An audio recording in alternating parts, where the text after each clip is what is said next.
Welcome to Clotheshorse, the podcast that is going to say talk and conversation like 1,000 times in this episode. And I gotta tell you, the thesaurus, which will come up again in this episode, not offering a lot of great alternatives to me. And yes, this has got to be the record amount of times I've referenced a thesaurus or talked about a thesaurus in an episode, which is not to say much, but get ready. There'll be some thesaurus talk. I'm your host, Amanda, and this is episode 198. We are getting so close to 200. This week, we're going to talk all about how to talk to other people about slow fashion. And while the title of this episode is How to Talk to Other People About Slow Fashion, really the best practices, the approaches I'm going to discuss in this episode can be applicable for any issue you want to talk to other people about and get them involved in. I did a webinar about this a few weeks ago. It was the March webinar topic. And I realized that this should be a full episode because there's a lot to discuss. And also, yes, 90 something people RSVP'd to the webinar, but only 30 came. So I feel like there are a lot of people who wanted to hear about this, but life got in the way, right? So we're going to talk about it. I mean, there's a lot to talk about. There's a lot to discuss. There's a lot of conversation to be had. See, I'm just dumping the same words over and over again. I personally am tired of typing and saying them. Anyway, hopefully you won't get the same fatigue as me. I will say that over the last almost 4 years of making Clotheshorse, I have learned a lot about how to talk about fast fashion and fast everything and slow fashion and overconsumption, all the things. And I've learned how to do it by doing it wrong and making adjustments and trying new things, watching others have these conversations. I've also learned a lot by observing other people in my life and how they connect with people on things that have nothing to do with slow fashion. I've also learned by reading books and think pieces about all this. I've also been frustrated and angry and sometimes sad and sometimes exhausted, but also excited and optimistic. And I've met amazing people. I've seen real change happen. These conversations, when you learn how to do them the wrong way, by trial and error, they can be exhausting. But hopefully today, you're going to finish this episode feeling so amped to get out there and get people involved in slow fashion. I am excited to share what I've learned through all of my attempts at having conversations over the last few years. And if you have stories you want to share about your successes and even mishaps in talking about slow fashion with others, I would love to hear them. Send them my way. You can send me an audio message. You can send me an email. I would love to share your own experiences with the rest of the community because, once again, I learned by observing, by trial and error, by having some really frustrating days, by screaming at the sky outside, so many things.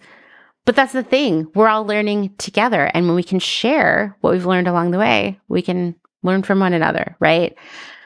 So let's get going. Let's talk about how to talk to other people about slow fashion. Are you ready? Let's go.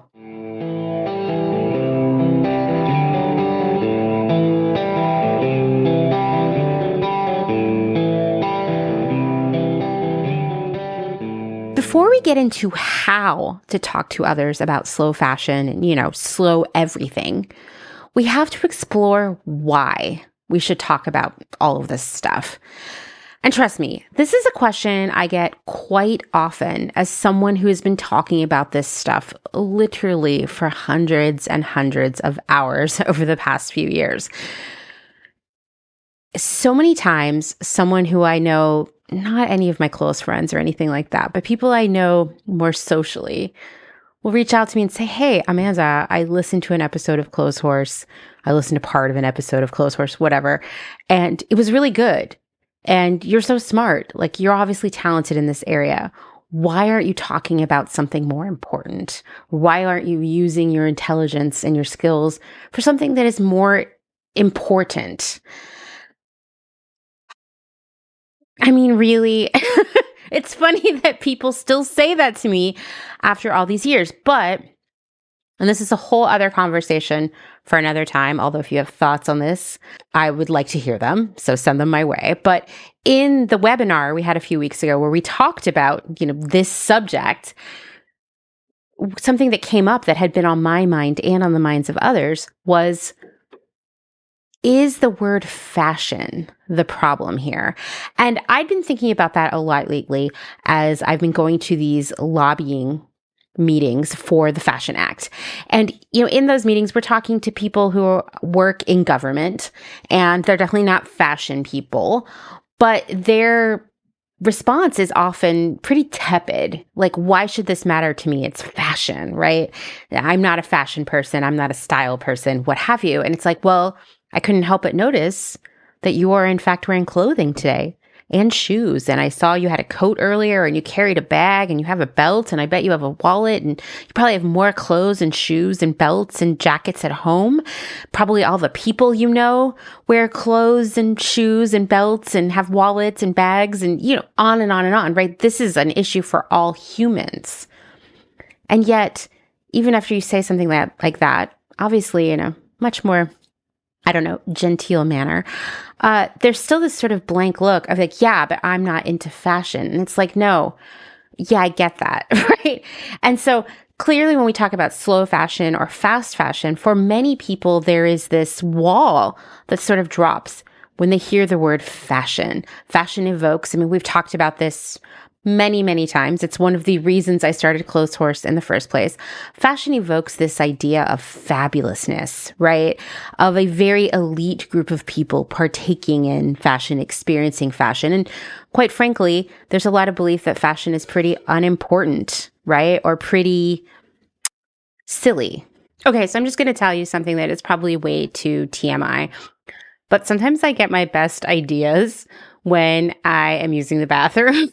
And at my old job, actually, my team would joke like, oh, if you're having a crisis, tell Amanda about it. Give her a couple gallons of water to drink. And then Amanda will figure out the solution while using the bathroom. And I was using the bathroom in the Las Vegas airport a couple weeks ago. And I had this light bulb moment where I was like, okay, do we have to lose the word fashion in order to get people to take this seriously? Because this is an ongoing conversation with so many different people in my life, particularly the people I'm working on the Fashion Act with. Like, as Maxine and I were talking about a couple episodes ago, how do we get environmentalists and journalists who are focusing on the environment to listen to what we have to say and get involved? And it keeps coming back to do we have to lose the word fashion? The problem is, what word replaces it? Like, if we take the term fast fashion, does it become fast clothing, fast apparel, fast clothes, fast garb? I don't know, right? None of those sound as compelling as fast fashion, to be honest. But it does other a lot of people who think that they aren't players in fashion. So once again, if you have thoughts on that, suggestions, perhaps a larger thesaurus than I do, I want to hear from you. How do we change the verbiage that we use, if we need to change it at all, to get more people involved? It's something I'm mulling constantly. The thing is, whether you call it fast fashion or fast togs or fast duds or fast garb or what have you, it's never just fashion and it's never just clothing or togs or garb or duds or what have you. I've literally never heard anyone use the word duds to describe clothing, but I kind of like it. It's never just clothes. We're in the midst of an environmental and human rights disaster that will only get worse if we ignore it. And that sounds melodramatic, perhaps at first, until you begin to unpack it. Because the fashion and retail industry intersects with so many important issues. There's environmental and social justice. There's climate change. There's the global plastic pollution crisis. When I'm talking to people about the impact of fast fashion, the plastic thing is what always stuns them because it's shocking. It sounds impossible that clothing could be part of a plastic pollution crisis, until you learn that 65% of clothes made and sold right now are made of synthetic fibers, aka plastic. And I love talking to people about how polyester and plastic water bottles start as the same fibers. I mean, this is information that is hidden from most of us, and it's shocking when you first hear it, but it can be motivating, right? That was a digression, but let's go back to this list of how the fashion and retail industry intersects with so many important issues, right? So we have also got workers' rights, income inequality, water consumption, and water pollution. And there's just so much more. And yeah, it's a lot to hear, a lot to digest, a lot to share with others. It would be way easier to say, oh, well, there's no ethical consumption under capitalism, so I'm going to go ahead and just keep doing what I'm doing. Or to say, well, my impact will never be as huge as Amazon, so I can stop thinking about this. Or, sorry, don't put the responsibility on individuals. That's another classic. And we're going to go through all of these excuses or all of the ways people dismiss these kinds of conversations later, because I can assure you, I have heard them all over the years. Like, not only have I heard them all, I've heard them all hundreds, maybe even thousands of times at this point. Here's the thing. We can't just pretend that we don't know what's happening and carry on as normal. When we ignore it, things get worse. We can't let big business or the fashion industry operate on the honor system without our involvement, because it just doesn't work. That's how you get to where we are right now. We have to be involved in this. And I know it feels unfair.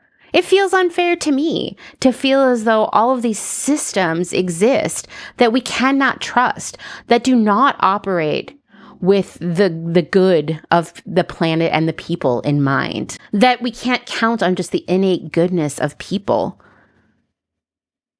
to make the right decisions. We just can't anymore. We have to be involved. We have to get our governments involved. When we don't talk about these things, here's what happens. 1, brands continue to sell us low quality, poorly fitting items that don't last very long. Next, brands get away with stealing art and designs from small brands and makers. Companies continue to underpay and overwork everyone involved in developing, making, selling, and shipping the things we buy. The industry continues to waste water and natural resources while churning out billions of garments every year that no one will ever buy. And the global South continues to deal with the repercussions of all the low-quality stuff that we barely wore or used.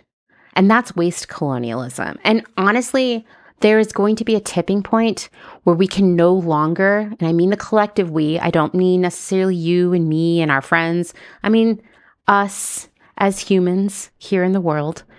There will be a point where we can no longer keep the repercussions of overconsumption out of sight and out of mind.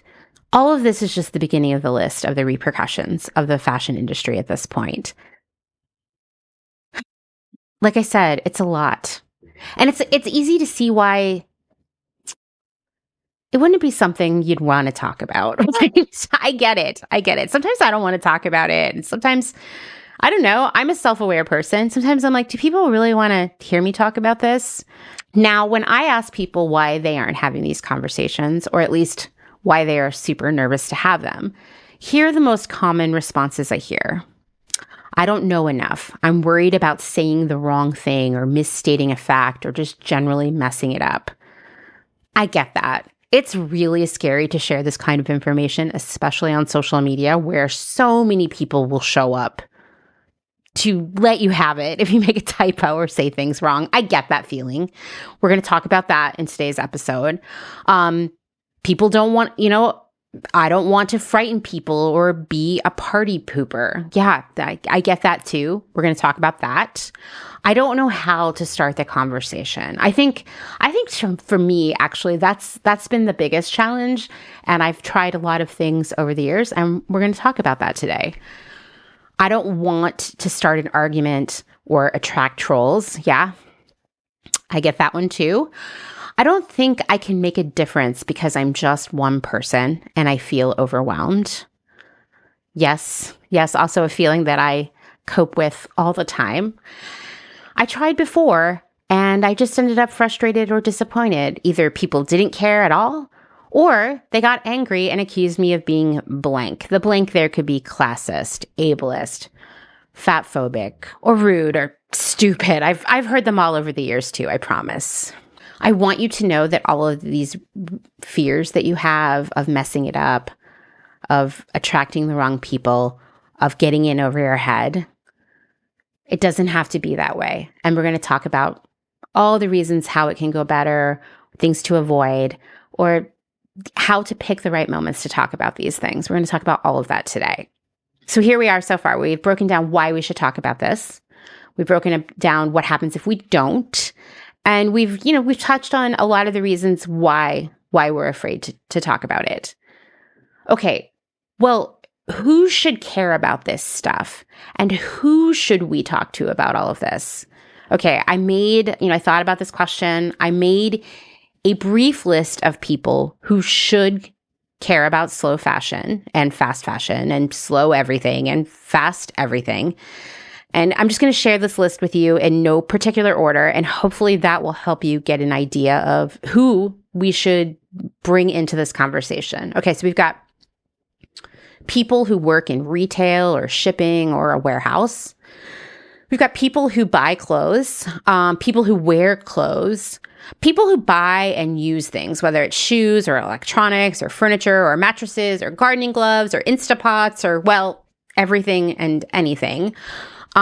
People who care about people who love animals, people who love plants, people who love swimming or drinking water. Oh yeah, people who eat food and drink water or other liquids that contain water in one way or another. And yeah, people who live on planet Earth.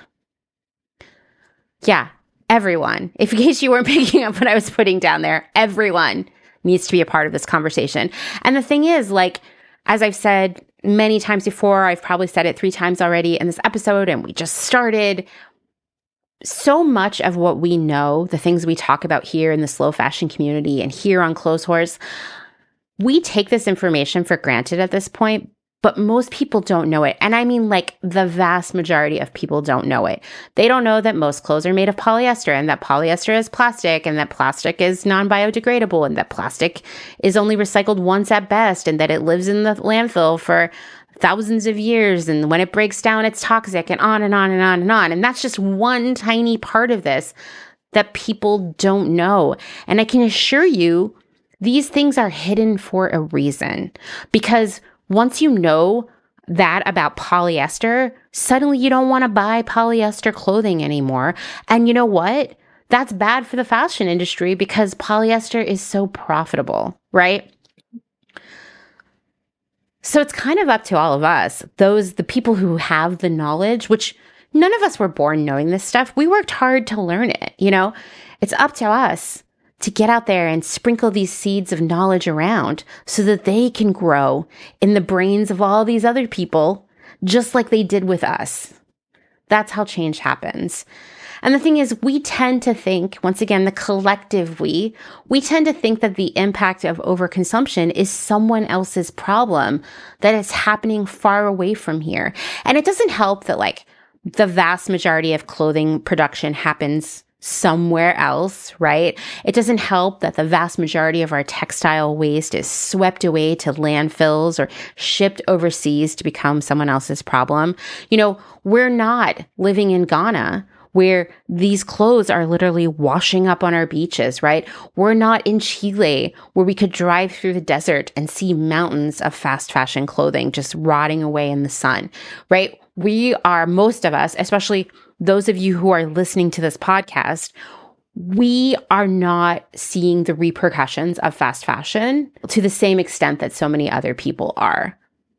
And that's why it's really important for us to share what we do know and how it impacts all of us personally to get more people motivated to change what they're doing and fight against this system, right?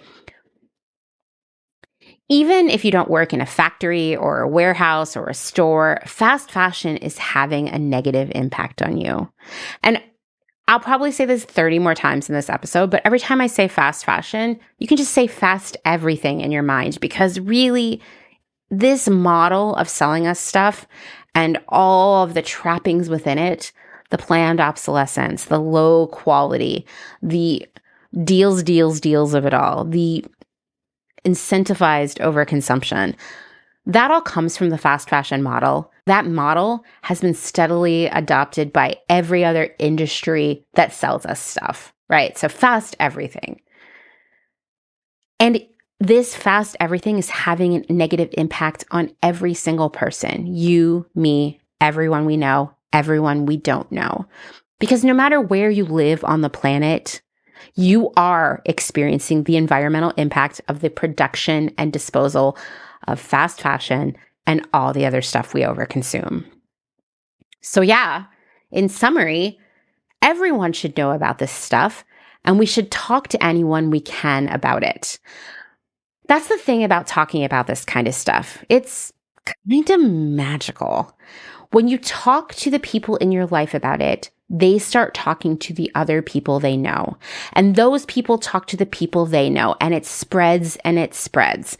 When a lot of people are talking about it, major change starts to happen via both governmental policy and the rise of new social trends involving a shift in our consumption habits. And those social habits, you cannot underscore the impact of those. For example, Amazon became what it is because everyone started buying tons of stuff from them all the time. And how that happened is that, a friend might see another friend who just bought something new and they might say, oh, I got it on Amazon. And the other person might be like, I never thought about ordering from Amazon. Maybe I'll start doing that. Maybe a coworker tells another coworker that, since they don't have a car, they've been getting cat litter delivered via Amazon. And that person's like, that's a big unlock for me. And they start ordering cat litter from Amazon and they tell another friend how it's convenient for them. Or maybe their neighbors saw big boxes coming from Amazon and wondered about it and checked it out. And then they started ordering. And so basically, people emulate what they see other people doing. And also, when they have conversations with other people about what they're doing, they get inspired to do the same thing. Before that, Walmart killed local businesses in small towns because people preferred the lower prices and convenience of Walmart. But in the beginning, Walmart was weird to them. It was a big store. It wasn't a local business. It felt distant and strange. And how could you buy everything in one place? But then they saw their friends going there, or their friends might suggest that things were cheaper at Walmart. And so they went and tried it. They liked it. They kept shopping there. They told their friends. Maybe their friends went with them. And soon it just became second nature to shop at Walmart. Fast fashion became the predominant business model for everything because customers loved it. But even in the beginning of fast fashion, it was kind of weird. And people were skeptical. Like, this stuff is so cheap. There's so much of it. There are so many new styles. Like, how could this be any good? But here's what happened. Maybe they were out and they asked a friend where they bought something, and that person said, oh, I got it at Forever 21. And that kind of normalized the idea of shopping at Forever 21 or Zara or H&M or what have you, or made it seem like, oh, it's a good option. Basically, my friend is wearing something cute there. This is practically a recommendation. Furthermore, we had influencers on social media showing full head-to-toe fast fashion outfits and talking about how affordable and accessible they were.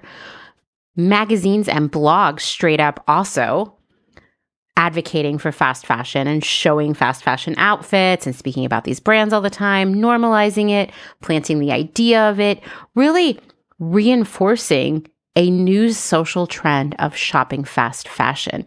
And with time, it just became a mainstream thing that everyone did. And you know what? I get why people would shift to Amazon or Walmart or fast fashion, etc., because most of us don't have the privilege of time and money. I've done it myself.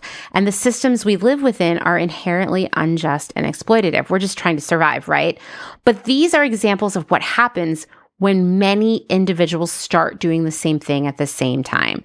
Maybe we didn't collectively decide, like we didn't have a big meeting where we said, okay, now we only buy things from Amazon or Walmart. But nonetheless, we all took the same action at the same time, and the impact was huge. That can be demoralizing to see how social trends can turn out poorly, right? But I'm also seeing once niche ideas and actions becoming more mainstream, like becoming bigger and bigger social trends. For example, there's the mainstreamification of secondhand shopping. People are seeing that the value of clothing extends much longer and that it's not gross to buy secondhand things. Trust me, for those of us who were thrifting in the 90s, this is like a really big deal. We're like, yes, finally. Or how about buy nothing groups and creative reuse centers and community mending groups? These are becoming just parts of day-to-day life. People who aren't environmentalists, who aren't all up on the slow fashion community, they're members of their buy nothing group and they're participating. They're shopping and donating at the creative reuse centers. They're joining community mending groups. Even here's another great social trend that you might not, it might feel invisible to you, but it's very real. The use of harmful ableist language is becoming more and more socially unacceptable. That's because people said something about it and others heard it and they told others and it spread and it spread. Good things are happening all around us. We have the power to make social trends that change human behavior forever. And the point is that change happens when we do it together. When we welcome more people to our community, we form a movement, which, to be honest, we're experiencing right now, right? We're part of this movement. Yes, slow fashion and anti-consumerism is a movement. And I do see the changes. We just need to keep it going and get more people involved. And that starts with talking to them about it.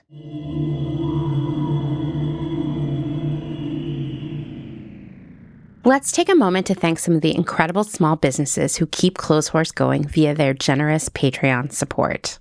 Selena Sanders, a social impact brand that specializes in upcycled clothing using only reclaimed, vintage, or thrifted materials from tea towels, linens, blankets, and quilts. Sustainably crafted in Los Angeles, each piece is designed to last in one's closet for generations to come. Maximum style, minimal carbon footprint. Shift Clothing out of beautiful Astoria, Oregon, with a focus on natural fibers, simple hardworking designs, and putting fat people first. Discover more at shiftwheeler.com.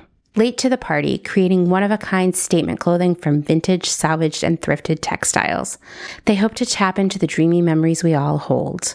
Floral curtains, a childhood dress, the wallpaper in your best friend's rec room, all while creating modern, sustainable garments that you'll love wearing and have for years to come.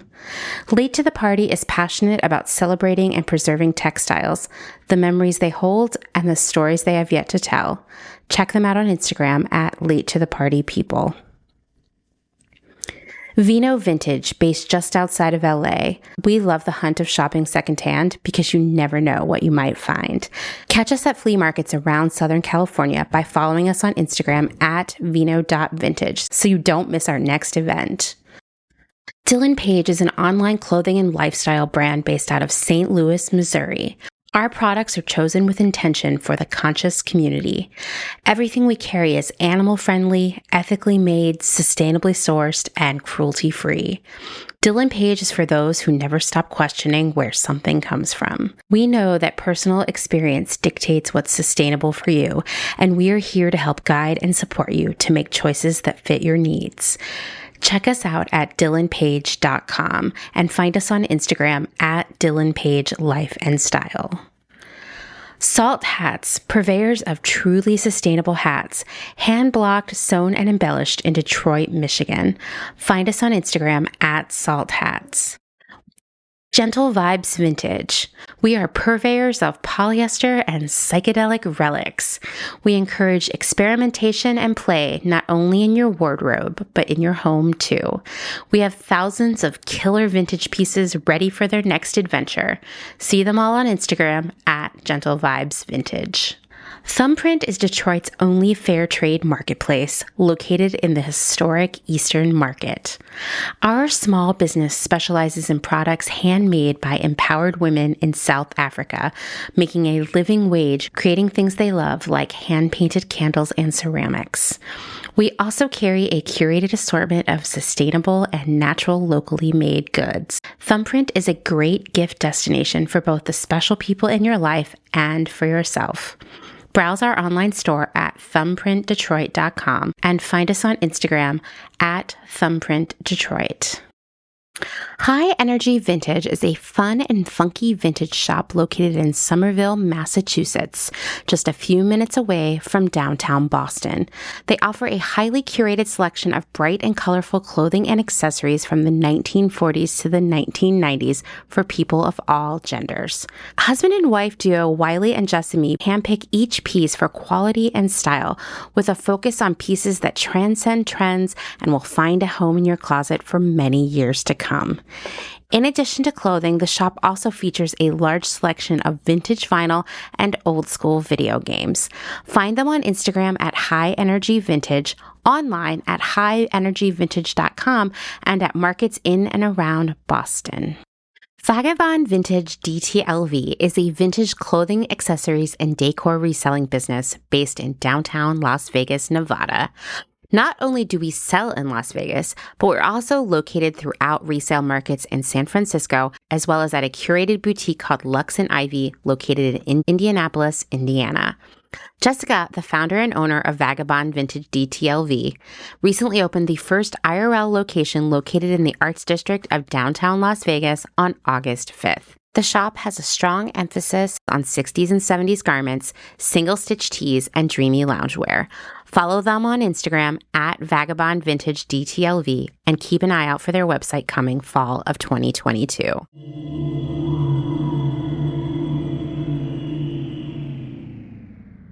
Okay, let's get the conversation started with some general best practices. I'm going to tell you, I'm going to give you more best practices at the end of this episode because that's how my brain works. So let's get started with these introductory best practices. First off, don't be afraid to be repetitive because humans generally need to hear things a few times before it sinks in. And I'll tell you, repeating a story is a legit fear that I have. Dustin is infamous, at least to me, for telling me the same story multiple times. And to be fair, we've been together for a long time at this point. Of course, he's going to retell some stories. And I always will think to myself when he's telling me a story again, wow, Dustin doesn't have that fear of telling the same story over and over again that I have. And where did I get that? And I don't know where I got that fear, but I'm constantly worrying that I may have already said something to someone, so I just don't say it again. Well, guess what? Sure, there are people like me who seem to remember every story someone tells them, but most people don't because they have a lot of other things going on in their lives.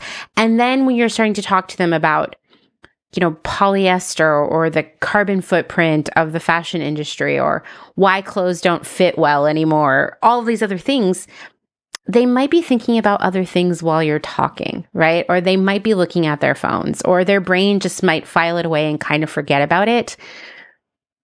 Studies have shown over and over again that when it comes to sharing knowledge with people, information, repetition is key. And that's actually why I'll share the same post again on social media or cover a topic again.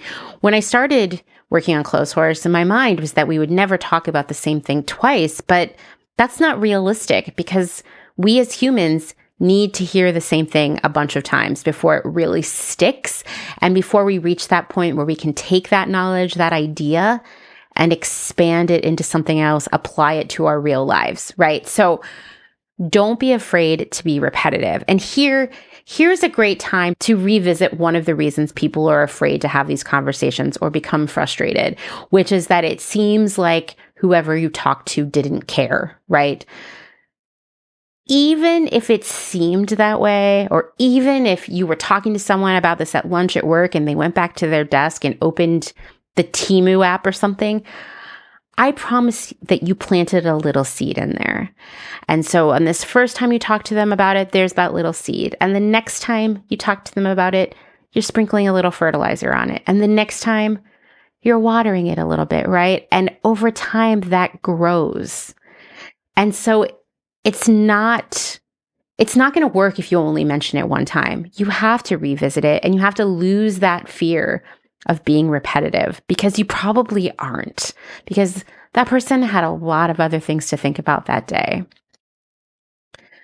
Next, one of the best ways you can engage people in conversations about slow fashion, fast everything, fast fashion, all of these things, well, it's without even telling them anything. It's about showing them how you are making changes in your own consumption habits and how this is impacting your life. Whether people ask you where you got your outfit and you say, oh, I thrifted it, or I got it on ThredUp, or this old thing, I've had it for 10 years and I just mended it, or, you're not going to believe this, but I spilled spaghetti all over it last week and I Googled how to get spaghetti stains out and I actually saved it and I'm so proud of it because I want to wear it as long as possible. These are things that really have an impact on people. You don't have to be sharing a bunch of facts and figures and scary scenarios. You're just living your life. Bringing your lunch in a reusable glass container, right? Using a water bottle versus drinking a plastic water bottle. Using reusable bags rather than disposable plastic bags. These are all things that when people see you doing it, you don't have to say anything unless they ask you about it. And it kind of fertilizes that little seed that was already in their brain. Things start growing within them. So leading by example, these are incredibly impactful, and you don't have to have an uncomfortable conversation with anyone. I, for the most part, only wear secondhand clothing or clothing that I've had for so long that it basically feels like secondhand. And when I would, at my last job, go to visit stores, my employer had stores in malls all over the West Coast and the Southwest and Texas.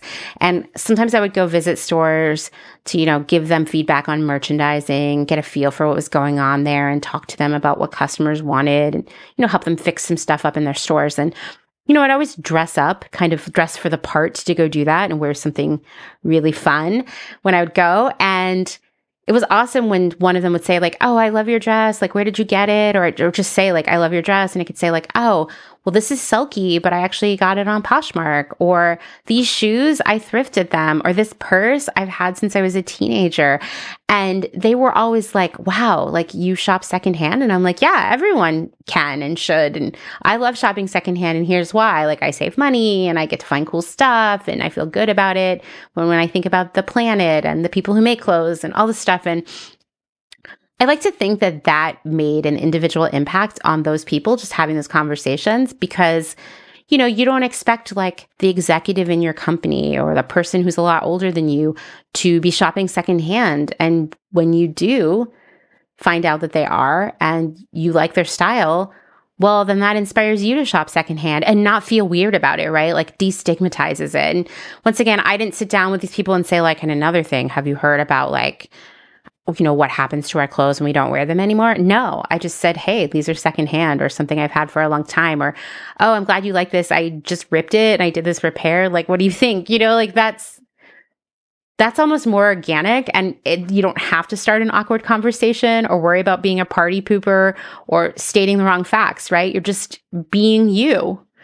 And that's really, really powerful because once again, it all starts with one person and it reaches thousands and millions of people as it progresses. Another sort of bullet point related to showing others is explaining why you care.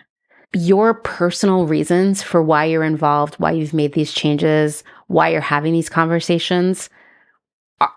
It's the personal that gets people involved, right?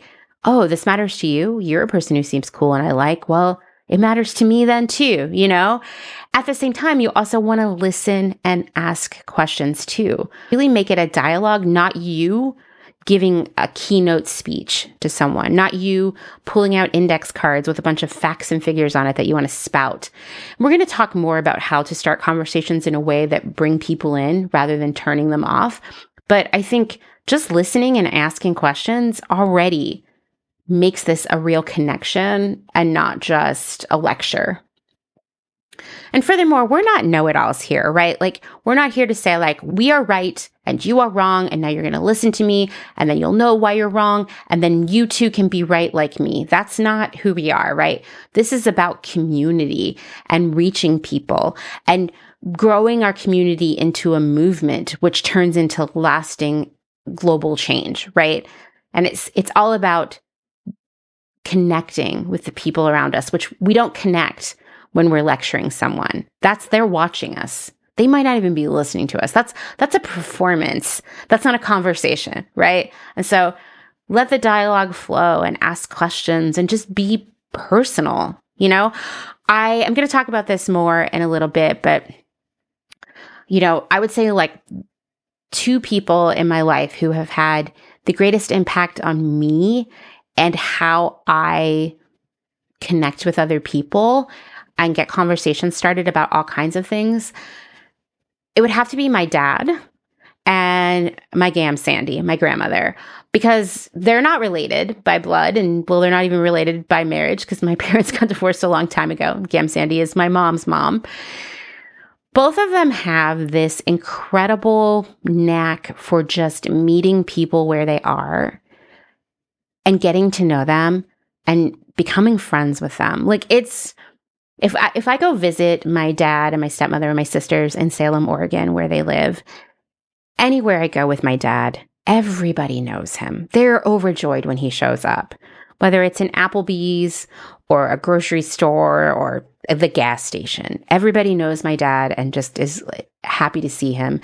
And that's because he can just start a conversation with anyone and get to know them. And it's real, and I admire that so much. And I have learned from him, and I use what I've watched him do a lot in Clotheshorse when I'm having conversations with people. And my grandmother is similar in that way. I mean, I have seen her, we've gone to like the mechanic to drop off the car, and my grandma has no interest in cars other than like, driving them to get places. And she will be best friends with the mechanic by the time we leave, just asking them what they're into and starting conversations about their interests and just being genuine and wanting to hear what they have to say. And having those 2 adults in my life, well, I mean, I'm an adult now too, but even when I was young,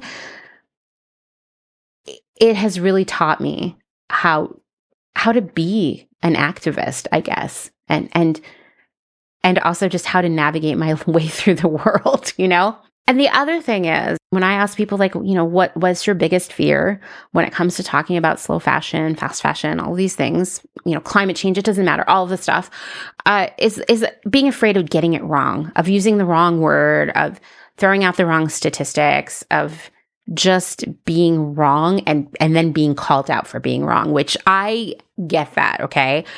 I will tell you 2 things about myself. 1, every time I post something on Instagram, I basically hold my breath as I'm hitting the button to post it because I'm nervous about, did I do it right? Did I make a mistake? Is someone going to be angry at me? Is someone going to be hurt by what I said? I feel that way every time I release an episode of Clotheshorse too. Like, I have legitimate nervousness. Here's the thing. I get feedback all the time from people all over the world who I don't know. And it turns out it's not that bad. And if people are egregious about it, I just block them or ignore them or what have you. But in general, I learn from it and I do better the next time, right? I can see a clear evolution in how I talk about these things over the last almost 200 episodes now. And that's come from letting go of that fear, but also listening to what people have to say. But I get the fear. And, way back in 2020, when I was first working on Clotheshorse, it was easy for me to have the facts, right? I had to find them, right? And I had to understand them and I had to be able to speak about them, but I always had them to refer to on my computer, whether I was doing a post on Instagram or, recording an episode, right? The information was all there and I couldn't get it wrong because it was right there for me to read.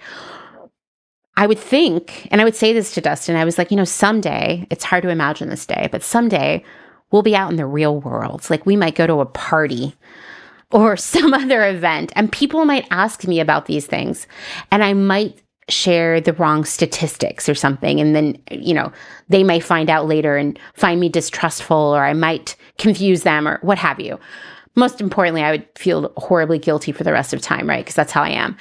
And I was joking to him that I was going to write everything out on index cards and rubber band them together and carry them in my purse in case anyone ever had a question. I could just pull it out of my purse.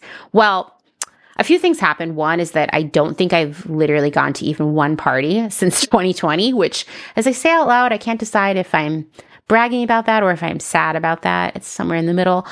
But two, over time, I realized that the statistics, even the specific vocabulary of environmentalism that we have come to know, those aren't necessarily the things we want to have these conversations with. Sure, we can send people articles later or posts that are really impactful to us that share those things, but the regular person, the average person, and I would say myself, I'm one of those average people, I don't want to be hit with a bunch of statistics in a conversation like this. I want to hear about people and the impact, the human element of it, the personal element of it. I guess what I'm saying is that you don't need to memorize all these facts or be afraid about getting them wrong. As long as you've listened to them and understand them and are kind of like synthesizing your own belief system from them, that's amazing, right? That's good. And furthermore, I think, and this is something I've worked very hard on over the past few years, and I feel proud of it, is that, I've told you all this before. When I started working on Clotheshorse, I had a lot of imposter syndrome. Like I did not go to school for environmental science. I am not an environmentalist. I suppose I am an activist, but it feels intimidating to say that. And I would often feel like I'm going to get it wrong. There's so much specific vocabulary and facts and figures that I should be able to just spout on the ready naturally, right? But what I realized is a lot of the conversation, at least back in 2020 when I started at Clotheshorse, about climate change or fast fashion and the plastic pollution crisis, all of these things, they were so heavily laden with jargon and numbers, and those things actually make environmentalism, the fight against fast fashion, all of that, they feel elitist, right? Like you have to have a certain level of education and knowledge and comfort with these facts and figures and terminology in order to participate, right? And I don't like that. I didn't like it then, and the more I think about it now, after all these years I've had to think about it, I really dislike it, because here's the thing. When I think about slow fashion, I want it to literally be everything that fashion is not. I want it to be the exact opposite. And we know that fashion, even fast fashion, despite its claims to democratize style, really rely on othering people, of people feeling left out, of this sense of elitism, right? That to wear certain brands, you have to have a certain body type, or even to wear certain things, you have to have a certain body type and look a certain way and live a certain life and have a certain level of financial well-to-do-ness, right? I'm here to tell you that slow fashion is not elitist at all. Everybody is invited. And I think the best way we can show everyone that everybody is a part of slow fashion is by just speaking to people in our own voices, in the ways that we truly speak, naturally, conversationally, casually, authentically. And so, yes, I write out a lot of the stuff that I say on the episodes of Clotheshorse, but not all of it, right? And over time, I've written less of it because I know it better and I feel more comfortable. And here's why. Because I always want to ensure that I am speaking in my own voice in the way I naturally speak, because I don't want to be up on this pedestal at the lectern, talking down to all of you, lecturing you all, I want you to feel, as I feel, that even though we're not in the same room together, we are actively part of the same conversation. And if I were speaking with an affect or sounding like an encyclopedia, it wouldn't feel that way. And that's not what I want, right? Because this is about community and this is about human connection. And that's why it's important to just say things in a way that we're comfortable saying them. And for me specifically, I don't like to throw out a lot of statistics. I don't like to use dates because, man, do I have a problem remembering dates. Of all things in school, the dates really would get to me. I don't want to memorize things. I want to read things and think about them and then talk to you about them. And that's why you should not be afraid of getting it wrong, because you're not going to get it wrong. I promise you. And anyone who shows up to be like, you made a typo or you said a statistic wrong or you left off a decimal point, in most cases, they probably, are coming at it with the best intentions. And if that's the case, then they understand and, just wanted to be supportive and helpful.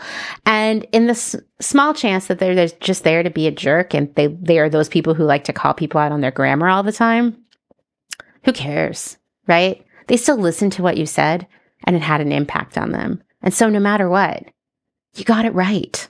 Next, and I've hinted at this a lot. We're still talking about general best practices here, by the way. I know we're on a whole journey.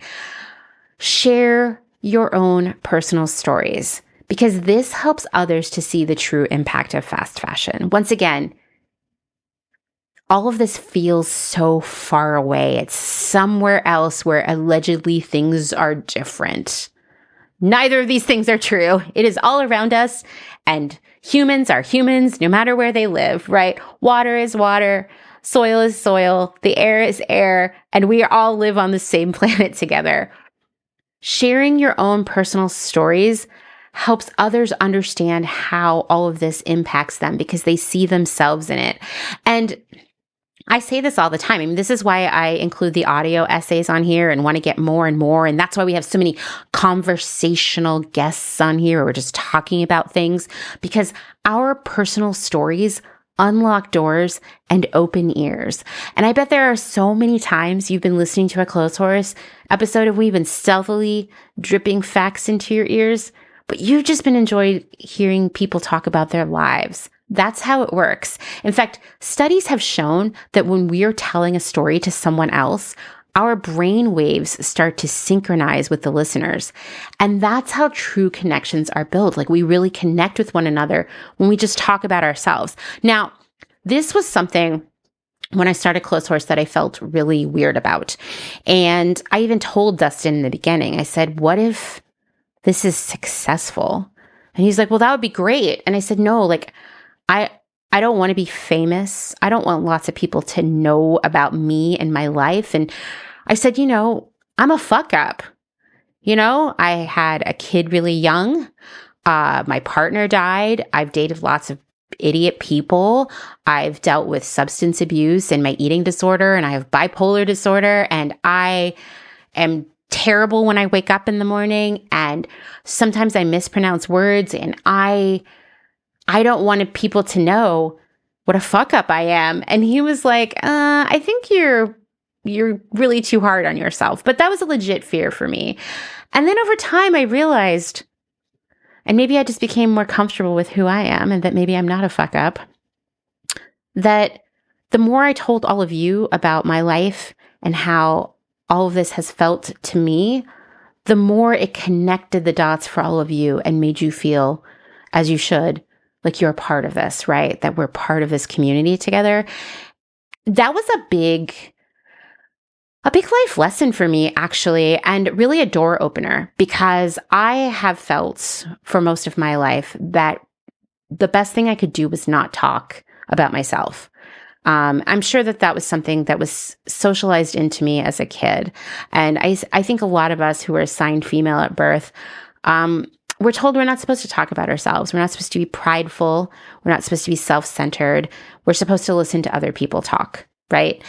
And I definitely as I grew older and moved into adulthood, I felt ashamed of where I'd come from and the shame of my life and the challenges that I faced. And so I told even less people about myself. And I also, it's something I talk about with Dustin all the time. I'm someone who's always been really into music. Before I had Dylan, I went to a show almost every single night. I've collected records my whole life. Music is this passion for me that, I don't know, it helps me create everything that I create, right? All of my memories tie into music. And if you are a woman or people see you as a woman and you are surrounded by men, which often, at least in my youth, if you will, in the music scene, I was, no one wanted to hear what I had to say. They wanted to talk at me. Women weren't allowed to talk about music or be taken seriously. And I think that's still a problem right now. But man, have I listened to so many men tell me the kind of music I should listen to, the movies I should watch, the books I should read, and why everything I like sucks. And yes, it makes me angry to say that all out loud right now. But what it really did to me is make me stop talking. Just make me stop talking completely. And I dated people, and that combination of like, they don't want to hear what I have to say, plus I have this shame about who I am and where I'm from, just led to me being quiet and just listening all the time.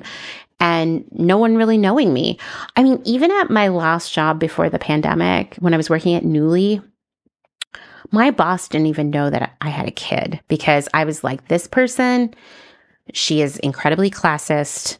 And she has said things before that made me feel like she hates poor people and would certainly judge me for being a single parent with a partner who died of a drug overdose, who, grew up in a trailer, who couldn't afford the bus, blah, blah, blah, blah, blah. So I never mentioned my kid ever at work. I didn't even have a picture of Dylan on my desk because I was afraid of what people would think. And working on Clotheshorse and getting to know all of you actually helped me realize like, hey, people want to hear what I have to say. And I don't need to be ashamed of who I am or where I'm from or what my life has been like, because that's what has led me to where I am right now. And the things I'm passionate about and the work that I do and just the things that I think, right? And I want you to feel the same way. Because ultimately, if you're listening to Clotheshorse right now and you have changed the way you live your life, whether you're like shopping more secondhand, or maybe you've always really been into secondhand, or you're not collecting Stanley tumblers, or you're buying less makeup, or what have you, I can guarantee you that your interest in making these changes, of learning about this stuff, your interest in listening to Clotheshorse came from your life experiences, who you are, where you're from, the things you think about, the things that matter to you. And those are important to share. They're worth sharing, and people want to hear it. And so this is me giving you this pep talk that is not empty, that is real, that is genuine, telling you that you should be proud of who you are and what you have to say, because people want to hear it and it matters. And our experiences, our stories, no matter what they are, they build trust and they evoke emotion and they get change started.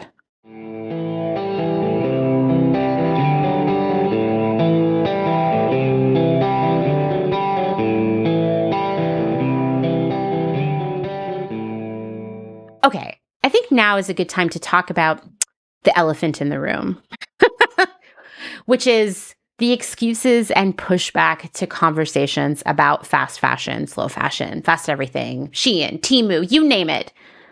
The comebacks, the excuses that we see time and time again. And I'm going to tell you, I've been working on Clotheshorse now since 2020, as I said, and I have heard all of these excuses over and over and over and over again.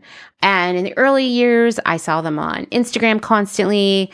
And when I started to get more serious about posting on TikTok last year, they all just came, but like exponentially more, because the algorithm on TikTok is very different than Instagram. And so you can post something and it'll get in front of a couple thousand people. And the next thing you post, I believe one of my posts has been at this point seen by 500,000 people.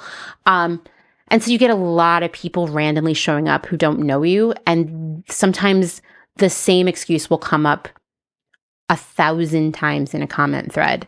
And so here's the thing about a lot of these excuses and comebacks.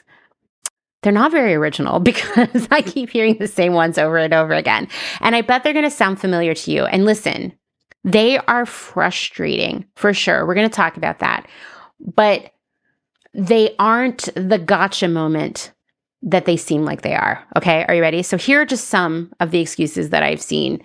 I mean, seriously, some of these thousands of times at this point.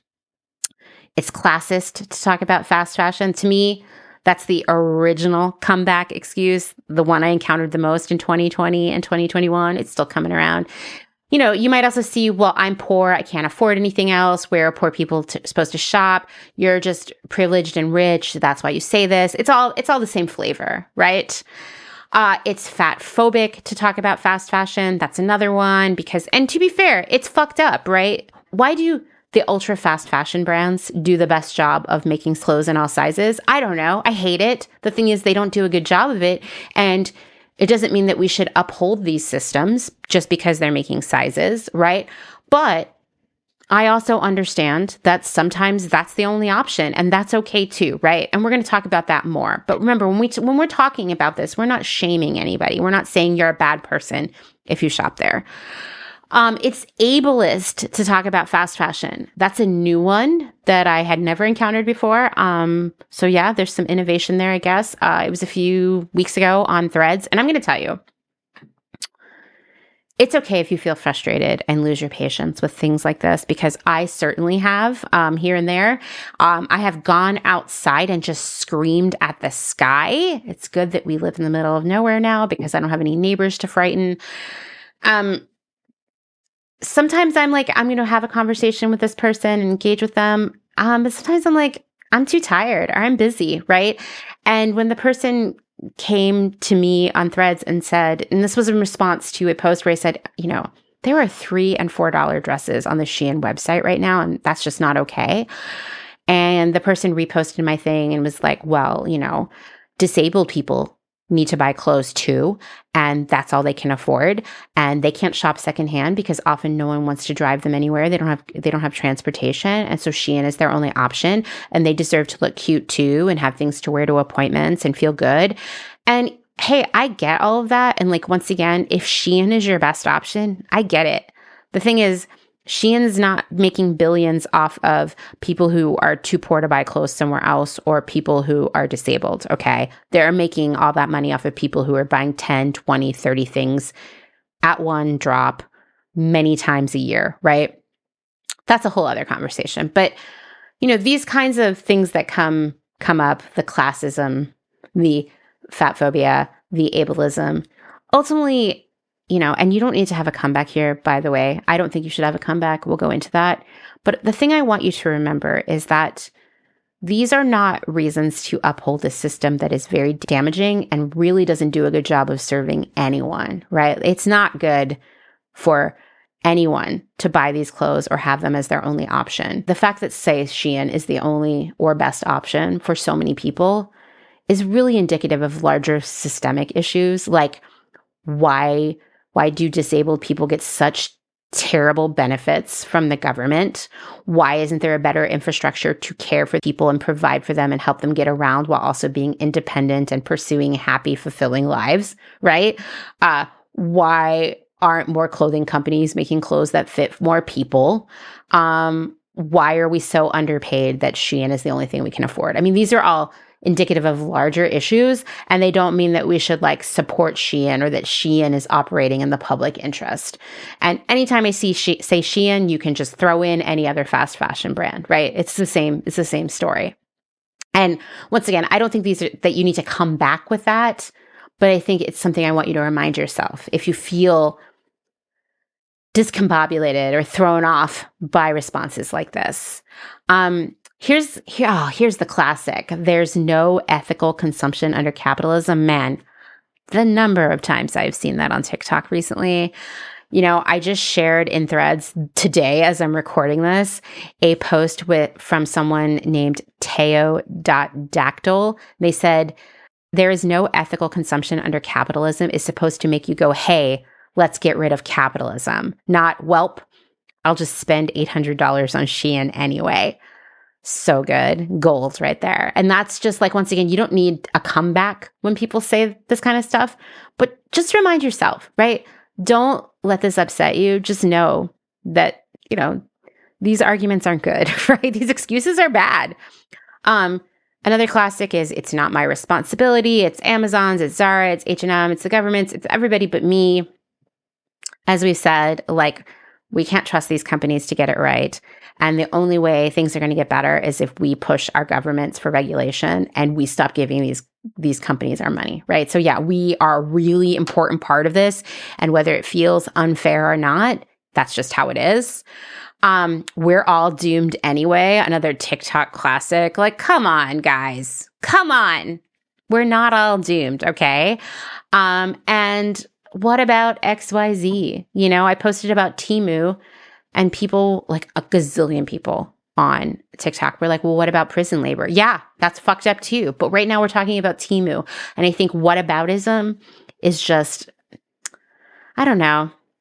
It's just a reflex. It's a reflex to overwhelming language, which brings me to, I know you're waiting for this, the secret to dealing with these excuses and comebacks and not and not just totally having to go outside and scream at the sky.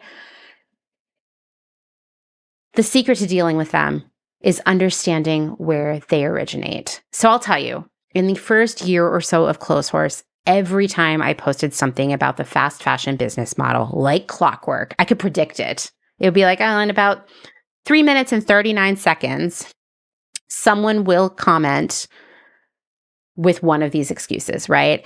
And in the beginning, it would flummox me. I would feel so frustrated. I needed to know how to respond to these people in a way that would completely change their minds, and then we would all be on the same page. But honestly, no response ever fixed the situation. And that is because this is not a situation that we're looking to fix, okay? What we need to realize is that these conversations we're having, especially if you've heard this stuff for the first time or the second time or even the third time, they're tough, they're shocking, they're overwhelming, and they are downright depressing. I have cried after reading articles or watching documentaries about fast fashion. I have lain awake in bed at night feeling incredible grief about a conversation I had with a guest that day. This stuff is hard. All of us handle tough information in different ways. Some of us panic. Some of us get depressed. Some of us ignore it or try our hardest to ignore it or make excuses. Or some of us get angry. Or some of us try to make excuses. And you know what? When we're talking about these things, something I recognized is that when I'm talking about these things, I'm asking people to change. Even if I'm not saying that directly, the implication is there. And change is really scary. I will say that as a person who I have moved so many times in my life. I went to at least 7 elementary schools. I could recount that, but I'm pretty sure it's 7. I've moved all over the country for my job. I've started new jobs. I have faced really scary changes that were thrust upon me. And even when it was a move I was excited to make, it was still really scary. And I always have had this moment where I wanted to back out somewhere near the end, right? Change is really, really scary. And when we're scared, when we're feeling overwhelmed, when we are depressed by something, when we're angry about something, we do these internal mental gymnastics, basically, to make ourselves feel better, to cope with it, right? And, these excuses that people throw out, it's classist to talk about fast fashion, or we're all doomed anyway, who cares, or there's no ethical consumption under capitalism, et cetera, et cetera, et cetera. Those things are thrown out because this is how people are coping. with bad news, with scary things, with the prospect of change. And here's how I liken it. Okay, so maybe you are not as bad at the dating game as I am, but I will tell you, I've been in some really stupid relationships that in retrospect, I am embarrassed that I was a part of, but I have to remind myself that somehow it was good for me to go through those. Like sometimes I met really awesome people, or it made me think about other things, or who knows.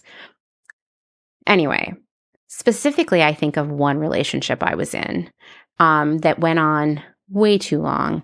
And it was never a serious relationship. Like I would have still said I was single, but I was hooking up with this person all the time. And they made me cry all the time or feel bad, or I would be sitting around waiting desperately for them to text me so that I could get attention from them and then maybe meet up with them. And,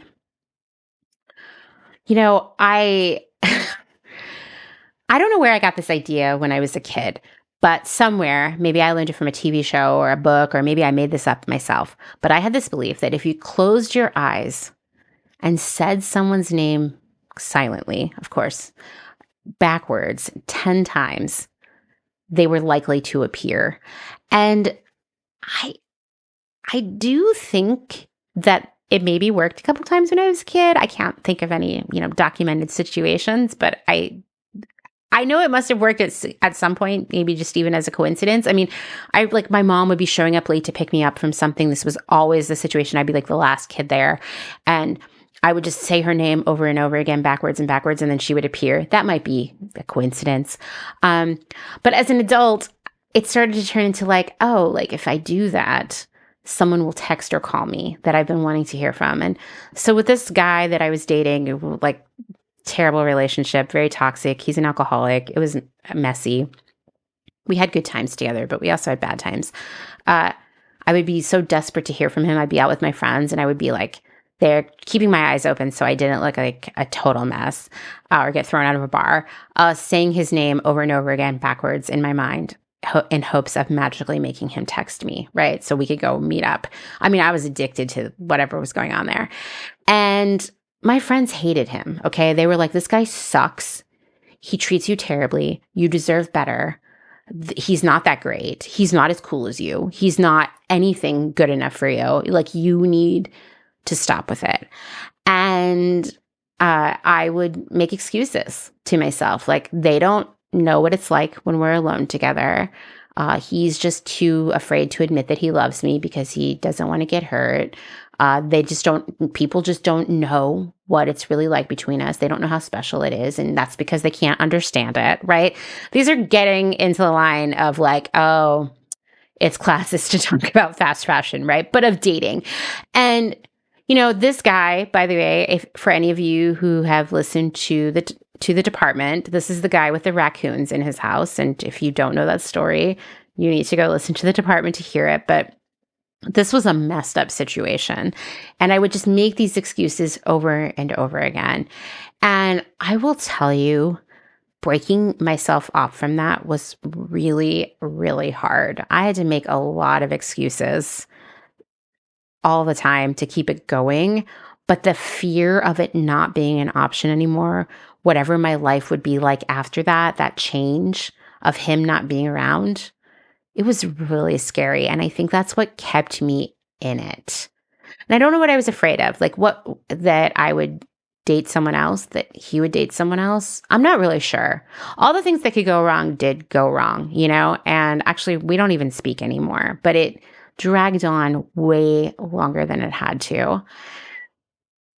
But so I'm no novice to making excuses to make myself feel better about being wrong. I think that's just what I'll say. So the thing is, that's an extreme case or a different case or what have you. But these excuses that people make, these comebacks that sometimes I think are intended as a gotcha moment, but only because the person is distressed by reading what they've just read or hearing what they've just heard. They come from the same place, the same part of our brain that is trying to cope with shit, right?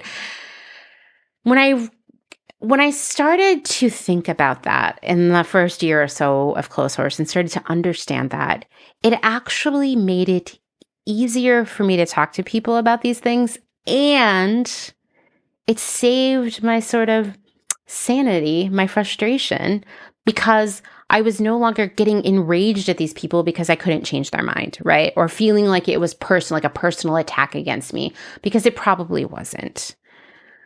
How do we deal with these excuses? Well, we have to start by saying, like, listen, we're not here to fight one another. And I know that's a big statement in 2024 where people fight on social media all day, every day, and try to sway one another. I mean, study after study has shown that the posts that get the most engagement on every platform are the most extreme or the most upsetting, and that the algorithms on all of these platforms show us the posts that are most likely to incite negative feelings from us because we'll respond, right? And that boosts engagement, that keeps us on the app longer. And so we are accustomed to sort of being baited into fighting with one another all the time. Here's the thing. As I said, you're not going to change anybody's mind in the comment section, right? Sometimes it's just not the right moment for the conversation because the person isn't ready.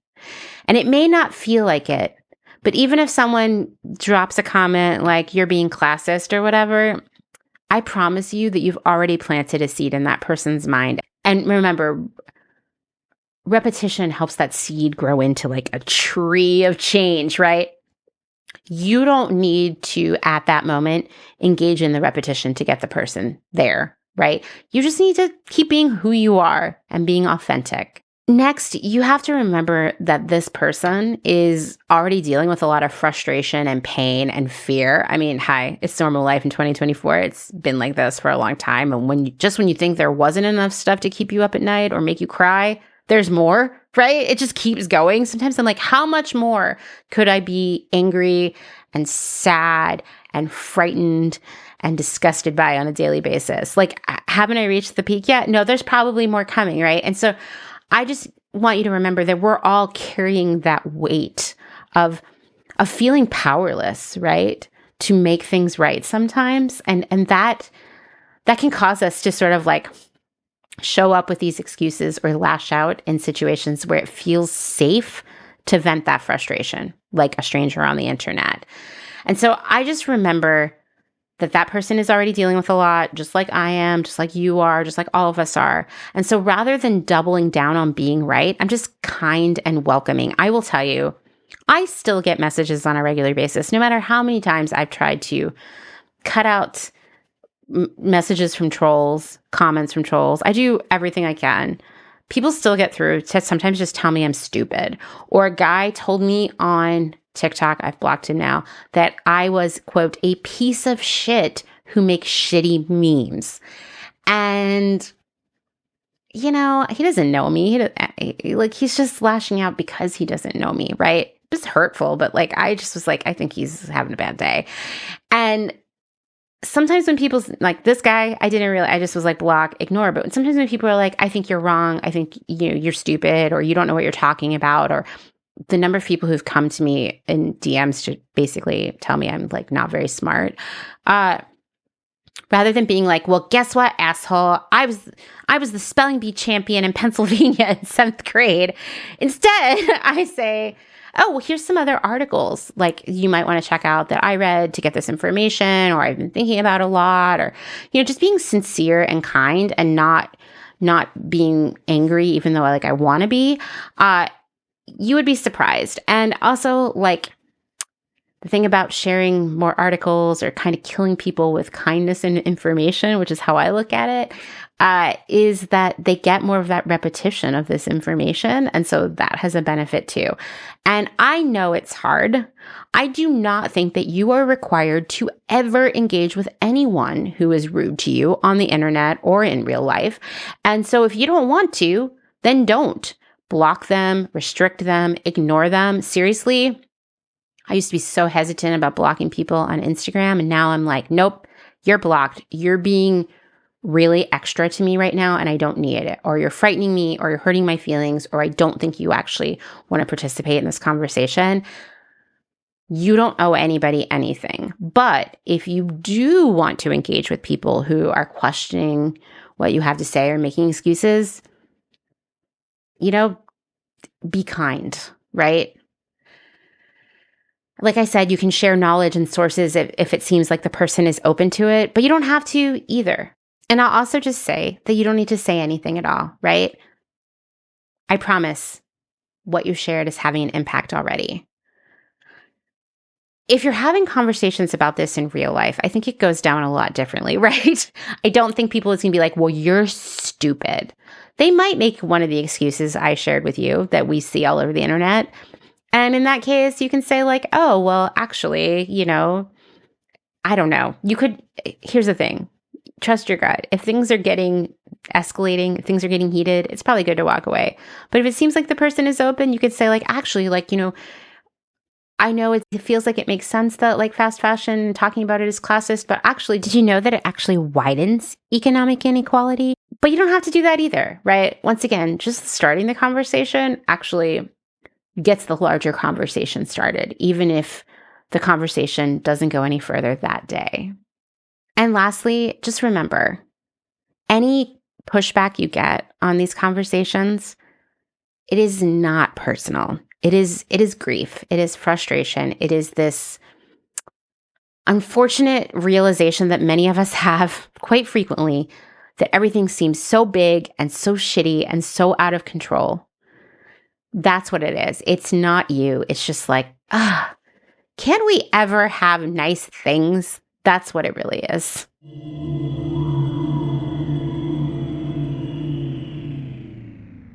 If you're enjoying this episode, then this is a great time to remind you that my work here at Clotheshorse is made possible by the support of listeners like you, just like NPR, and these great small businesses. Please go give them your support. Blank Cass, or Blanket Coats by Cass, is focused on restoring, renewing, and reviving the history held within vintage and heirloom textiles. By embodying the love, craft, and energy that is original to each vintage textile as I transfer it into a new garment, I hope we can reteach ourselves to care for and mend what we have and make it last. Blank Cass lives on Instagram at _Cass, and a website will be launched soon at blankcass.com. Located in Whistler, Canada, Velvet Underground is a velvet jungle full of vintage and secondhand clothing, plants, a vegan cafe, and lots of rad products from other small sustainable businesses. Our mission is to create a brand and community dedicated to promoting self-expression, as well as educating and inspiring a more sustainable and conscious lifestyle, both for the people and the planet. Find us on Instagram at shop_Velvet Underground or online at www.shopvelvetunderground.com. St. Evens is a New York City-based vintage shop that is dedicated to bringing you those special pieces you'll reach for again and again. More than just a store, St. Evens is dedicated to sharing the stories and history behind the garments. 10% of all sales are donated to a different charitable organization each month. New vintage is released every Thursday at wearstevens.com with previews of new pieces and more, brought to you on Instagram at wear_st.evens. That's Wear St. Evens. Country Feedback is a mom and pop record shop in Tarboro, North Carolina. They specialize in used rock, country, and soul, and offer affordable vintage clothing and housewares. Do you have used records you want to sell? Country Feedback wants to buy them. Find us on Instagram at Country Feedback Vintage and Vinyl, or head down east and visit our brick and mortar. All are welcome at this inclusive and family-friendly record shop in the country. Republica Unicornia Yarns, handmade yarn and notions for the color obsessed, made with love and some swearing in fabulous Atlanta, Georgia by head yarn wench Kathleen. Get ready for rainbows with a side of giving a damn. Republica Unicornia is all about making your own magic using small batch, responsibly sourced, hand-dyed yarns and thoughtfully made notions. Slow fashion all the way down and discover the joy of creating your very own beautiful hand-knit, crocheted, or woven pieces. Find us on Instagram at Republica_Unicornia_yarns and at www.republicaunicornia.com. Picnicwear, a slow fashion brand ethically made by hand from vintage and dead stock materials, most notably vintage towels. Founder Danny has worked in the industry as a fashion designer for over 10 years, but started Picnicwear in response to her dissatisfaction with the industry's shortcomings. Picnicwear recently moved to rural North Carolina, where all their sewing and accessories are now designed and cut, but the majority of their sewing is done by skilled garment workers in New York City. Their customers take comfort in knowing that all their sewists are paid well above New York City minimum wage. Picnicwear offers minimal waste and maximum authenticity. Future vintage over future garbage. Cute Little Ruin is an online shop dedicated to providing quality vintage and secondhand clothing, vinyl, and home items in a wide range of styles and price points. If it's ethical and legal, we try to find a home for it. Vintage style with progressive values. Find us on Instagram at Cute Little Ruin. Is there a little bit of Italy in your soul? Are you an enthusiast of pre-loved decor and accessories? Bring vintage Italian style and history into your space with the Pewter Thimble. We source useful and beautiful things and mend them where needed. We also find gorgeous illustrations and make them print-worthy. Tarot cards, tea towels, and hand-picked treasures available to you from the comfort of your own home.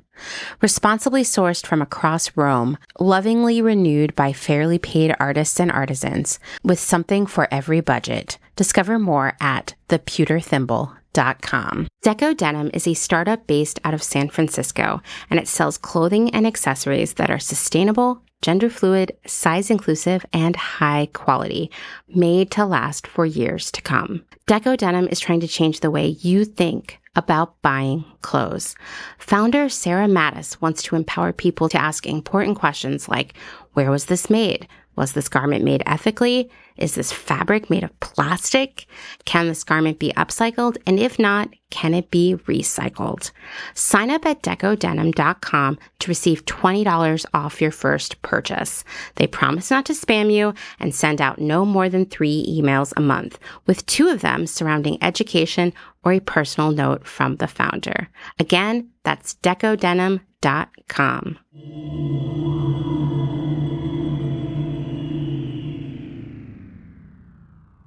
So how do we get these conversations started in a way that will be the most productive? Well, normally I don't like to start with something negative, but in this case, we're going to start with what not to do. And that is start with othering or blamey language. Things like people like you, or it's your fault. If you cared about anyone but yourself, or it's selfish of you. Do not start with those. That does not get people wanting to hear what you're going to say next, right? And you also don't want to use language that sounds like an ultimatum or a condemnation. Now, I know those sound like really serious words, but I'm going to tell you the next 4 examples I'm going to share with you, I have actually seen on social media in the past week, not necessarily referring to slow fashion, any number of other issues, and this is not the way to start a conversation. If you're not doing XYZ, then you're a bad person. If you're buying fast fashion, I don't want to talk to you. Unfollow me if you ... could be anything. Shop from Shein, for example. I actually did see someone say, unfollow me if you shop from Shein because we're not friends, but I've also seen it in many other conversations lately. We're not friends if you're not posting about this. We're not friends if you shop from Shein. We're not friends if you wear fast fashion. We're not friends if you do this thing, right?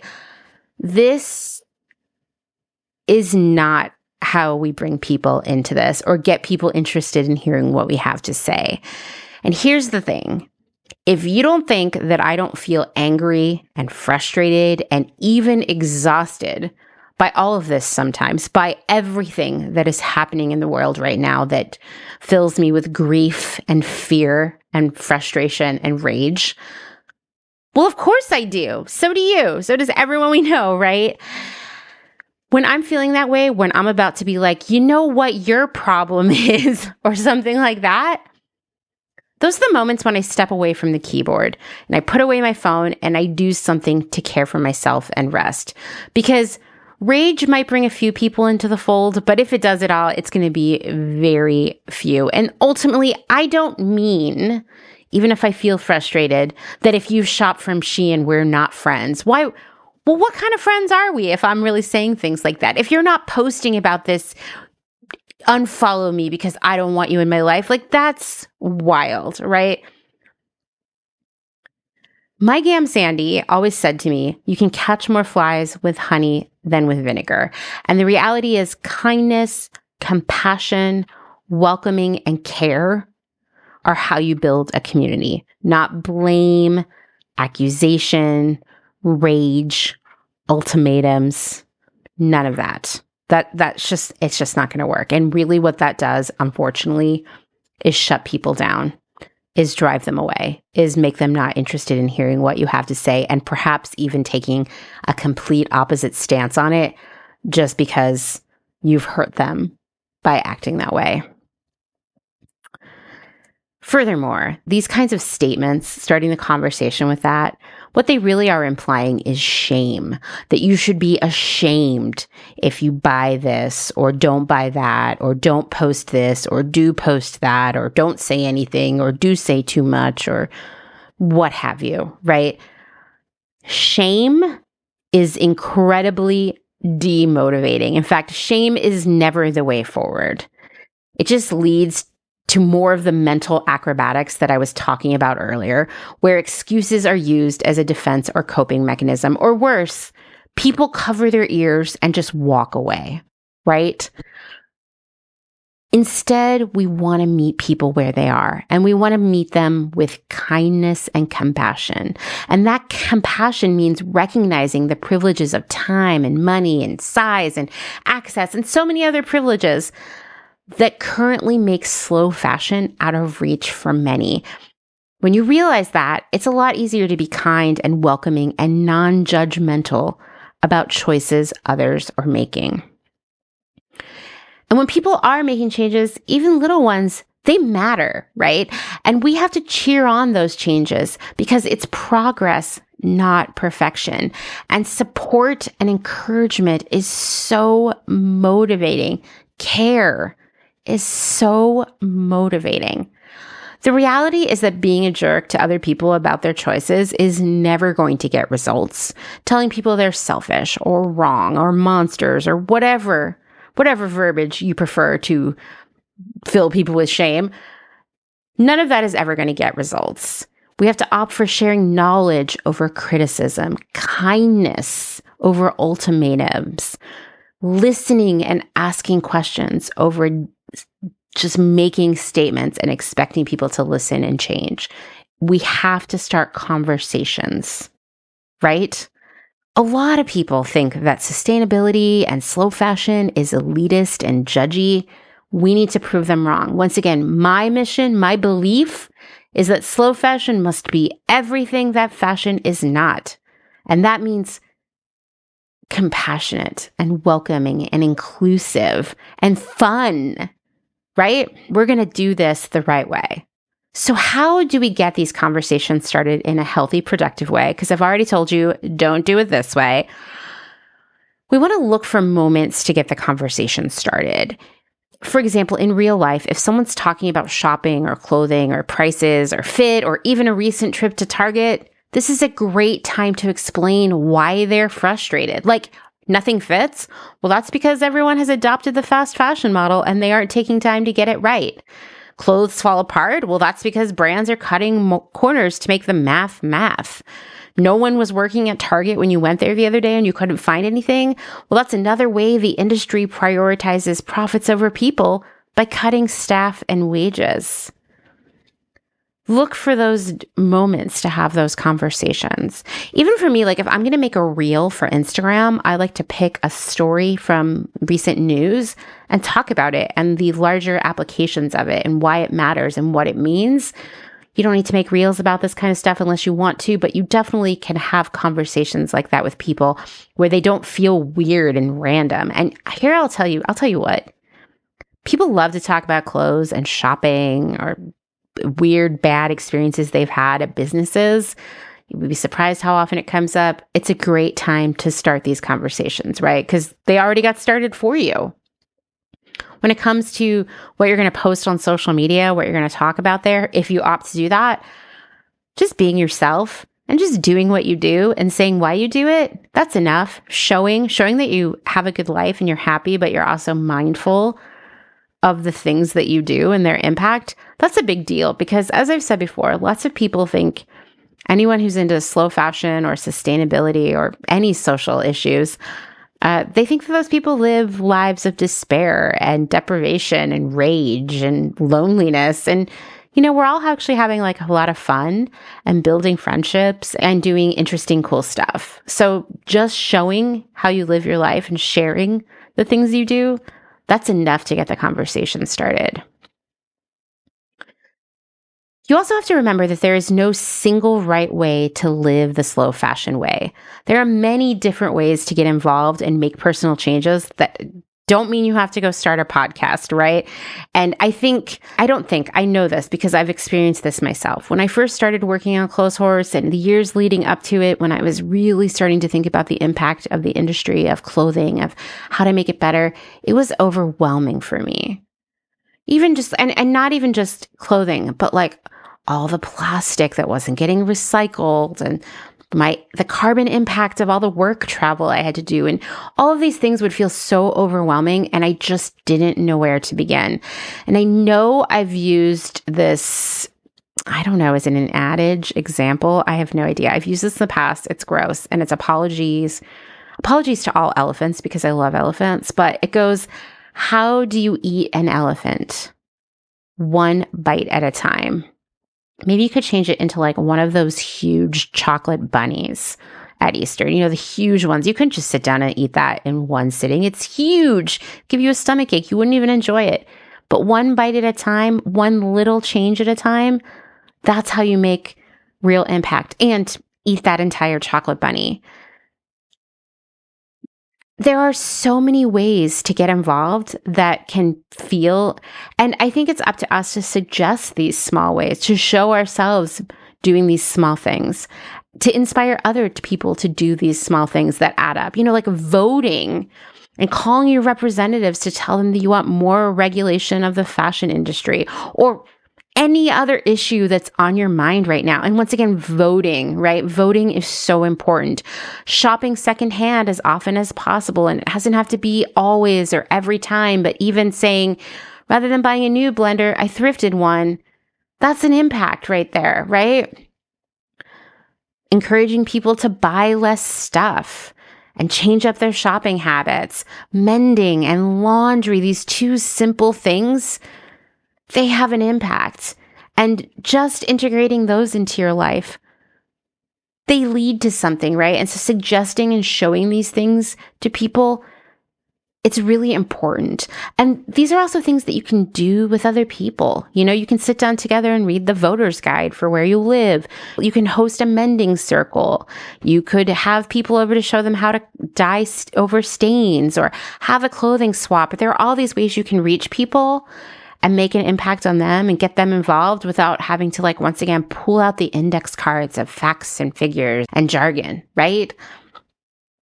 And once again, always reinforcing that it is progress, not perfection, and every little thing matters. It all adds up.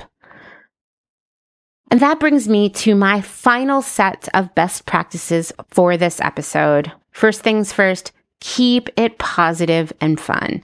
Like I said, a lot of people think that people who care about the planet and social justice, that they have lives of misery and deprivation. And guess what? We don't. Slow fashion is actually super fun and creative. And we are parts as individuals of many communities that care about many important things and do what we can to make things better. And honestly, it is the working together that brings us joy, right? Like we are having a good time. Next, you want to avoid bombarding with facts and really big information. I take baby steps with people, because if I start with the really heavy stuff, if I'm like, hey, would you like to see some videos of unwanted fast fashion clothes washing up on the beach in Ghana or piling up in the desert, or, it's too much, right? I want to start with like how it impacts you individually. I want to baby step with you to like, well, here's the bigger global scale of it all, right? Which brings me to the next thing, which is make it personal. People, listen, I'm a person too, and I'll tell you, we are kind of selfish, or at least these problems can seem far away and unreal to us, right? We have to show the people around us how this affects them. Even my own journey into Clotheshorse started with me seeing how this industry was treating me and people around me. And that was what opened the door for me doing all this other stuff. And so, yeah, even with me, it started with me and my personal experience with it. So make it personal. Next, you have to accept, and I know that this is hard. This work can be frustrating, right? You have to accept that your impact might not be obvious at the end of a conversation. Even if people seem kind of meh in response to what you said, I promise that you planted the seed of change. I'm serious. One of the best things you can ever do for yourself if you're a content creator of any sort is never, ever search your name or say the name of your podcast, Clotheshorse, on Reddit. And I did that a couple years ago, and I haven't done it since, and I refuse to. So don't tell me anything you've seen about Clotheshorse out there. I don't want to hear it. I found a conversation where people are like, how many more times can she talk about fast fashion? I get it, but it's so boring and depressing. And I got really sad. I was like, oh, maybe I shouldn't do this anymore. Maybe I'm just boring and depressing people. But you know what? Well, one, we talk about way more than clothes here, right?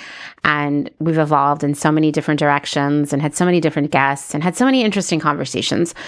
But beyond that, you know what? Yeah, I could see that you would get bored of hearing about it, but I bet you're thinking about it now. And that's something to think about, right? Like, even if those people never came back and listened to Clotheshorse again, which, by the way, if they did, and you're one of those people, I'm glad you're here. Even if they never did, though, it's in there. It's in their heads. And like I said, it's the seed that you fertilize, and then you give it a little bit of water, and then it grows and grows, and it grows to such a size that you have to share it with other people, right? And you reach out to other people. It's like your branches. The branches come out of you and touch other people, right? And that's how we keep this going. That's how change happens. We reach more and more people. And lastly, let yourself learn from others while you're having these conversations. Honestly, I've learned so much about people and what they think about and what worries them and the challenges that they face or the options that they have. So much I have learned by keeping my mind open and listening when I'm talking to them about these issues. And it has helped me. It has challenged me as a person who leads these conversations, who, is trying to make change. It's helped me see the bigger picture and be better at what I do and think about these issues in new and different ways. And all of that helps me grow and do better. And so don't think of this as a one-way stream of information and knowledge that comes from you to the person you're talking to, because they're sending knowledge and ideas right back to you. And that's where kind of the magic happens, because once again, it's not a keynote speech, it's a conversation, and we both benefit from it. It might feel sometimes that you just feel, I get this. It will seem as if, how can we possibly keep up with Shein and Temu and Amazon and billionaires and all of these things? How can we ever possibly change this? How can we be louder than them, right? We've already seen real change happen over the past few years, right? From getting people paid up back in 2020, all those garment workers whose orders were canceled and they weren't paid, we spoke up about it and brands were forced to do the right thing and pay them, right? We saw in 2022, the Garment Worker Protection Act get passed in California, protecting garment workers who previously were being paid by the piece, weren't being paid minimum wage, were experiencing wage theft, and so much more. We are seeing the Fashion Act moving forward in New York right now. Like, hopefully it's going to get passed this session. A few years ago, that would have been a wild idea because no one would have even known why it was important to create that legislation in the first place. And we are seeing so many of us shopping secondhand and redefining our relationship with stuff and learning how to mend and do laundry better and join together as communities supporting one another. Think about all the friends you've made, mostly via the internet over the past few years in the slow fashion community. Look, real things are happening. We are making them happen. And yes, sometimes it's frustrating. Sometimes you have to go outside and yell at the sky. That's okay because we're getting there. Change is around us. And I really do believe this year is going to be pivotal for the slow fashion movement. Thanks for listening to another episode of Clotheshorse. Written, researched, edited, all the things by me, Amanda Lee McCarty. As always, if you liked what you're hearing, you can leave a rating, a review, subscribe, tell your friends, all the things. If you'd like to support my work financially, there are many ways you can do that. You can learn more about it at my website, clotheshorsepodcast.com. You can check out my Instagram bio for links, or you can go to patreon.com/clotheshorsepodcast. I want to remind you, this was episode 198, which means we are just a few weeks away from the one, the only episode 200 of Clotheshorse, which will be live streamed from the Candy Factory here in scenic Lancaster, Pennsylvania. And you can watch it for free on YouTube, possibly Instagram. We're still trying to figure the technical issues out here, but I hope you will join us. It's going to be on Thursday, April 18th. At 8 p.m. Eastern time. And like I said, it's free. You can find it on YouTube.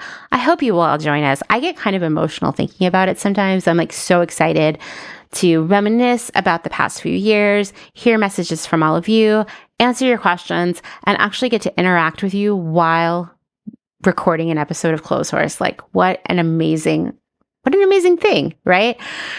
So don't forget, April 18th, mark your calendars. It's going to be really, really fun. Lastly, but of course never leastly, thank you, as always, to Dustin Travis White for our music and audio support. He and I have spent the past few days filming all kinds of interesting content that will be part of episode 200. I'm so honored and lucky and all of the things to have an amazing partner who really supports my work on Clotheshorse and likes making weird videos with me. All right, I'll talk to you all next week. Bye.